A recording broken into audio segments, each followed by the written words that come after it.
История великих тюркских империй. Часть 2. В первой части данного видео вы познакомились с историей древнейших тюркских империй, существовавших до начала 13 века.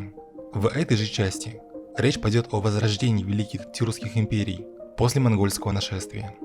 Прежде чем продолжить просмотр видео, хочу бы обратить вас подписаться на мой канал Геокартограф. Вам не сложно, а мне будет безумно приятно. После монгольского нашествия все тюркские государства были включены в состав Монгольской империи. По разным оценкам, тюрки составляли до половины монгольской армии.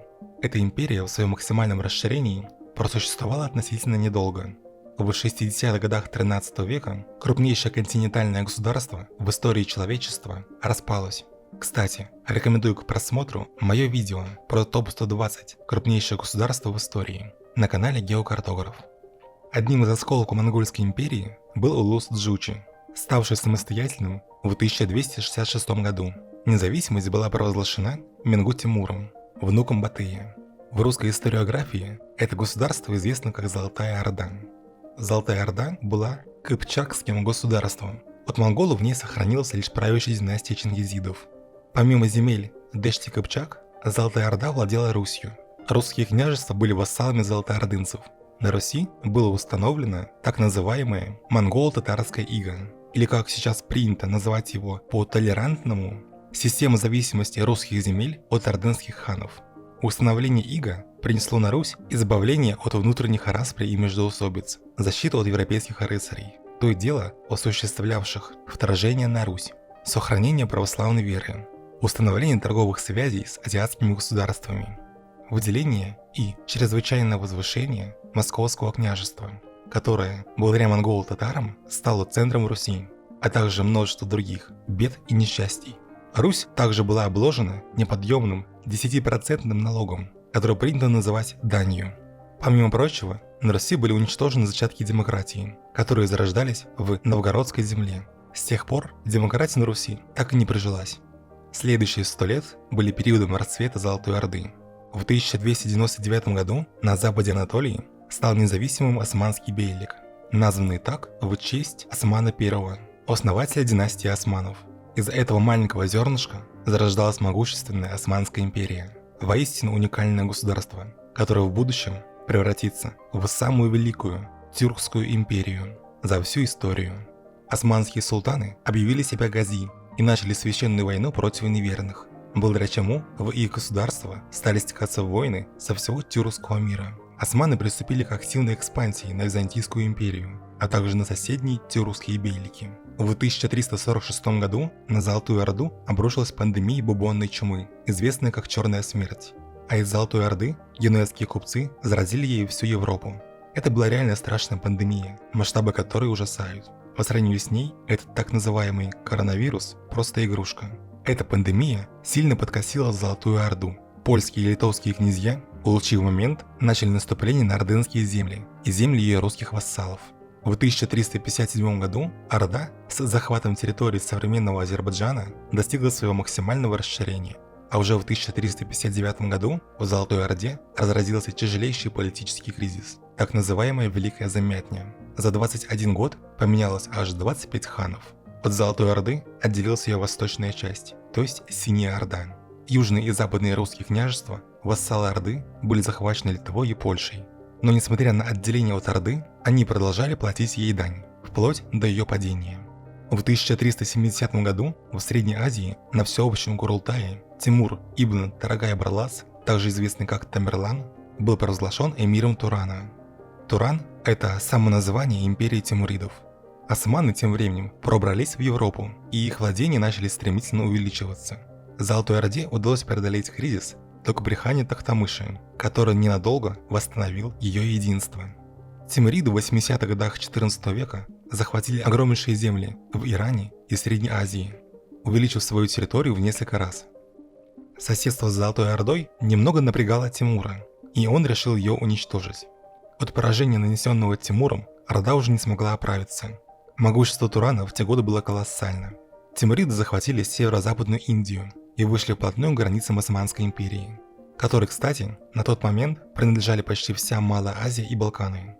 Поначалу тимуриды предлагали османам дружбу и даже звали их в совместный поход на Золотую Орду. Однако османский султан Баязид отверг это предложение, чем вызвал гнев Тимура. В 1402 году Тимур вторгся во владение Османской империи и нанес ей сокрушительное поражение в битве при Анкаре. Это поражение надолго затормозило Османскую империю и могло даже стереть ее с лица земли, если бы Тимур продолжил свое наступление. Но по счастливому стечению обстоятельств Тимур не стал присоединять к себе османские земли, а восстановил независимость всех тюркских бейликов, захваченных до этого османами, а оставшиеся земли даровал сыновьям Баязида. Тимур планировал завоевать Китай и воссоздать Монгольскую империю, но его плану не суждено было сбыться. В 1405 году он скончался и был захоронен в Самарканде. По легенде, если его могилу потревожат, начнется страшная война. Советские ученые не поверили в эти мифы и 16 июня 1941 года вскрыли его захоронение, а останки Тимура перевезли в Москву. И уже неделю спустя на СССР обрушилась Вторая мировая война. Лишь в ноябре 1942 года в Советском Союзе додумались вернуть останки Тимура обратно в Самарканд и с почестями перезахоронить их. Лишь после этого, 20 ноября 1942 года, советские войска стали побеждать на фронте. А тем временем, в 1405 году, сразу после смерти Тимура, его государство стало распадаться. Туран лишился Передней Азии и Индии. Золотая Орда, находившаяся в агонии после вторжения Тимура, также начала распадаться. В 1420 году от нее отделилась Синяя Орда, где было сначала создано Сибирское ханство, а затем Узбекское. Османы лишь 26 лет спустя после поражения Тимура смогли восстановить свою довоенную территорию. Пока османы, успешно оправившись от тимуридского вторжения, восстанавливали свое государство, Золотая Орда таяла на глазах. От нее отделились Крым, Казань, нагайцы. Единственные, кто сохранял верность и преданность Золотой Орде, так это русские княжества, продолжавшие как-то не парадоксально платить дань Орде. Тимуриды продолжали терять территории. С севера на них наступали узбеки, в 1447 году захватившие междуречье Сырдарьи и Амударьи. Зато османы были на заре своего великолепного века. В 1453 году они захватили Константинополь, тем самым навсегда покончив с Византийской империей. В 1459 году, после отсоединения Астраханского ханства, был завершен распад Золотой Орды. В русской историографии последний золотоордынский осколок именуется Большой Ордой. На деле же Золотая Орда продолжала существовать. Тимуриды тем временем продолжали отступать. В 1470 году из Ирана их выгнали тюрки из государства Акка-Юнлу. От некогда могучей империи остались лишь земли в Афганистане и Хорасане. Османы продолжали победоносные завоевания. И в 1478 году Крымское ханство стало их вассалом, то есть автономией в составе Османской империи. А 2 года спустя в русском государстве наконец додумались, почему мы, такие большие, подчиняемся такой маленькой Золотой Орде. И в 1480 году в битве на реке Угре Москва освободилась из-под монгол-татарского ига. Историки называют эту битву стоянием, из-за того, что русское воинство, прячась за рекой Угрой, так и не решилось вступить в открытый бой с Золотой Ордой. В 1501 году в Азербайджане Исмаилом I было основано государство Кызылбашей, также известно как империя сефевидов. Сефевиды стали злейшими врагами османов, а причиной тому были религиозные разногласия. Османы были мусульманами-суннитами, а сефевиды – мусульманами-шиитами. Это сейчас турки и азербайджанцы братья навеки, а тогда они друг с другом воевали не на шутку. Но в этом же году на империю тимуридов, точнее на то, что от нее осталось, обрушились с севера шайбаниды и захватили ее столицу – Самарканд.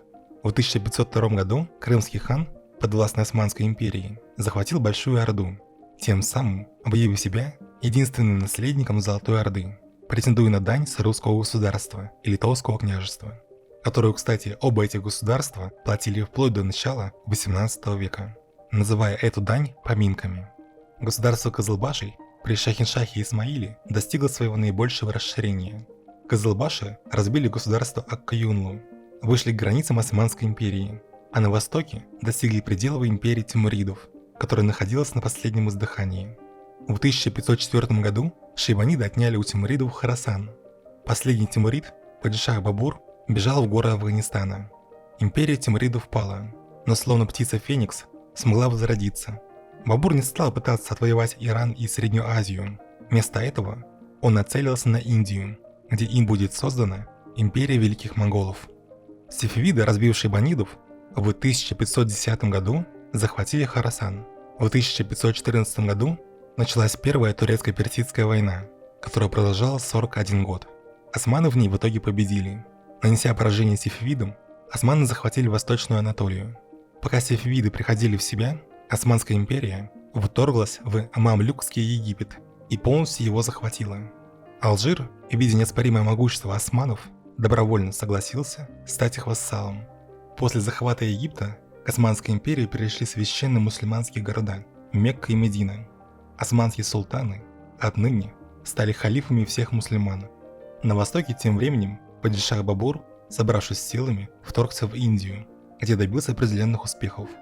Османы продолжали свои победоносные войны.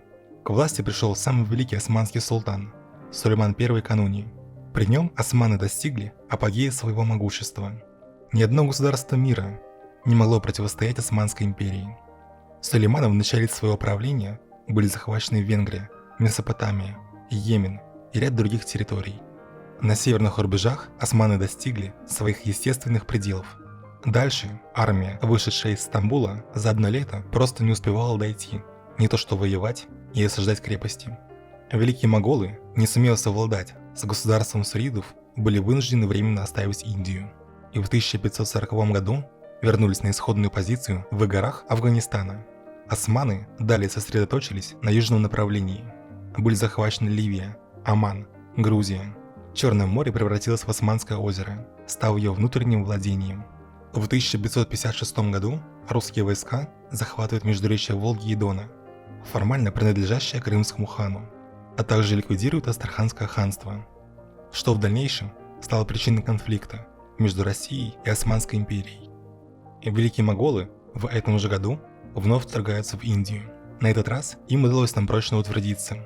К концу правления Сулеймана I Красное море вслед за Черным также полностью переходит под контроль османов. Персидский залив полностью захватить не удалось, только его Аравийский берег.